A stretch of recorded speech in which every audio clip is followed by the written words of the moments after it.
Chapter 63. The Crotch.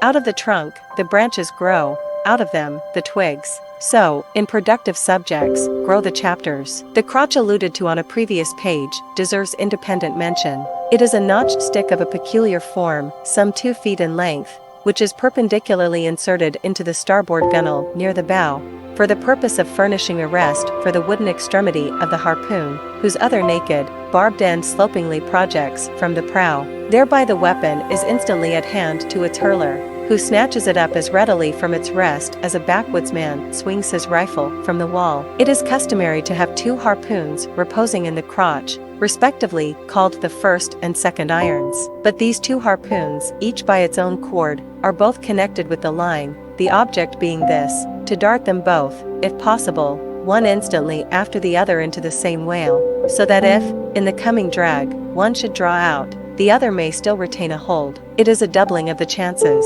but it very often happens that owing to the instantaneous, violent, convulsive running of the whale upon receiving the first iron, it becomes impossible for the harpooner, however lightning-like in his movements, to pitch the second iron into him. Nevertheless, as the second iron is already connected with the line, and the line is running, hence that weapon must, at all events, be anticipatingly tossed out of the boat, somehow and somewhere, else the most terrible jeopardy would involve all hands tumbled into the water. It accordingly is in such cases, the spare coils of box line mentioned in a preceding chapter, making this feat, in most instances, prudently practicable. But this critical act is not always unattended with the saddest and most fatal casualties. Furthermore, you must know that when the second iron is thrown overboard, it thenceforth becomes a dangling, sharp-edged terror, skittishly curvetting about both boat and whale, entangling the lines, or cutting them, and making a prodigious sensation in all directions. Nor, in general, is it possible to secure it again until the whale is fairly captured and a corpse. Consider, now, how it must be in the case of 4 boats all engaging one unusually strong,